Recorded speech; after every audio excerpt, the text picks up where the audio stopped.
YV Subbareddy గారు వెళ్ళడం నిజంగా నాకు ఎవరో సజ్జల రామకృష్ణారెడ్డి వెళ్ళినా ఇంకొకటి వెళ్ళినా నాకు ఇబ్బంది పడకపోతుంది, కానీ ఎన్హెచ్ఆర్సీకి సుబ్బారెడ్డి గారు వెళ్ళడం నిజంగా నాకైతే చాలా బాధ అనిపించింది. సుబ్బారెడ్డి గారు మీకు తెలియదా ఎవరి గురించి మాట్లాడాడో వాడు? అంటే ఆ క్రైమ్లో ఈరోజు మీరు పాలు పంచుకుంటున్నారా? మీరు పెద్దవాళ్ళు, తిరుమల తిరుపతి దేవస్థానం చైర్మన్ చేసిన వ్యక్తి మీరు, మీకు ఆలోచన ఉండాలి కదా.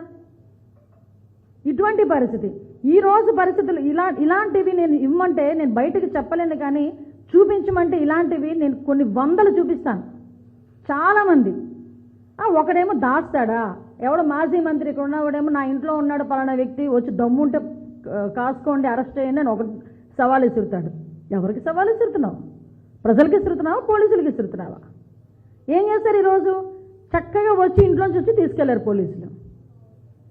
అంటే నువ్వు అతనికి సాయం చేసావో మాకు సాయం చేసావో, కానీ అది అతనికి విచక్షణకు వదిలేయాలి, అది వేరే విషయం. ఇవన్నీ పక్కన పెడితే ఈ మధ్య కాలంలో ఏదైనా మాట్లాడితే ఇవన్నీ చేసిన వాళ్ళు వీళ్ళు, అంటే సమేక్స్ వీళ్ళందరూ ఆడెవడు ఈ మధ్య మళ్ళా ఇంటూరి రవికిరణ్ వాడు పెట్టిన పోస్టులు చూస్తే నిజంగా సభ్య సమాజంలో ఇలాంటి ఇడియట్స్ ఉండడానికి అవసరమా అనిపించేటట్టుగా ఉంటాయి. అటువంటి వాడు ఆ బోరుగడ్డ అనిల్, ఎలాంటి వాళ్ళకి వీళ్ళు సపోర్ట్ చేస్తున్నారో ఒక్కసారి ఆలోచించండి. ఆ బోరుగడ్డ అనిల్ వీడియోని కొంచెం అవగాహన కలిగిన 5వ తరగతి పిల్లకు 6వ తరగతి పిల్లకు చూపించండి. వాడు మాట్లాడిన మాట కరెక్ట్ అని చెప్తే చెప్పండి, ఒక్కళ్ళతో చెప్పించండి.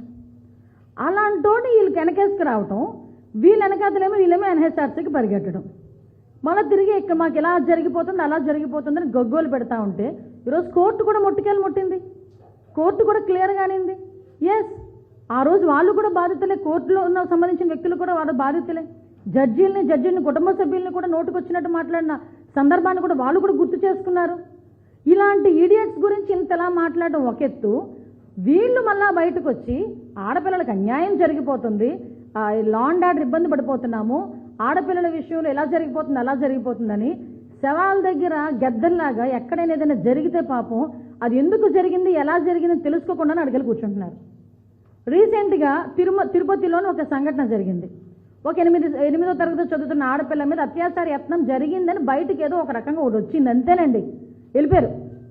అసలు ఏం జరిగింది, అమ్మాయి నిజంగా జరిగిందా, ఏం జరిగింది అన్నది ఏమీ లేదు. చక్కగా వెళ్ళిపోయారు. Chevireddy Bhaskar Reddy and co batch వెళ్ళింది. వెళ్ళి ఏం చేశారు, అక్కడ ఏమీ జరగలేదన్న సంగతి తెలిసి గగ్గోలు పెట్టారు. దానికి ట్విట్టర్లో ఎక్స్లోని కొంతమంది పోస్టులు, జగన్మోహన్ రెడ్డి గారు బయటకు వచ్చి మాట్లాడాలు, ఇంకొక మాజీ మంత్రి ఆవిడొచ్చి మాట్లాడాలు, ఇవన్నీ మాట్లాడడం జరిగింది. ఆఖరికి ఏంటి, మేము బయట పెట్టాలంటే అమ్మాయి చిన్నపిల్ల 18 years లోపు, అక్కడ ఏమీ జరగలేదని డాక్టర్స్ కూడా సర్టిఫై చేశారు. ఆ సర్టిఫికేట్ మేము బయట పెట్టాలంటే 5 నిమిషాల పని, కానీ మేము బయట పెట్టాము. ఎందుకు అంటే ఆ అమ్మాయి చిన్నపిల్ల, పోక్సో చట్టం ప్రకారం అలాంటి బయట పెట్టకూడదు కాబట్టి యాజ్ పర్ లా మేము పెట్టట్లేదు. బట్ ఎవరైతే ఈ సబ్జెక్ట్ని ఎవరైతే న్యూస్లోని చాలా స్ప్రెడ్ చేశారో వాళ్ళందరి మీద కూడా కేసులు ఫైల్ చేస్తాం. ఈరోజు పొంగనూరు ఇష్యూ నడిచింది. ఆ రోజు చిన్నపిల్లని ఎవరు అత్యాచారం చేయలేదు, చంపడం అయితే వాస్తవం, 48 గంటల్లో పట్టుకున్నాం. ఆ చంపిన పిల్లని రేప్ చేసి చంపేశారని చెప్పేసి సాక్షి మీడియాలో ప్రచారం చేస్తే మేం గట్టిగా మాట్లాడితే ఆ వీడియోనేమో మీరు మళ్ళీ డిలీట్ చేయించుకుంటారు. అయినా మేము వదలం, వాటి మీద కూడా కేసులు పెడతాం. ఎందుకంటే తప్పుడు ప్రచారాలు చెయ్యటం కూడా చాలా పొరపాటే.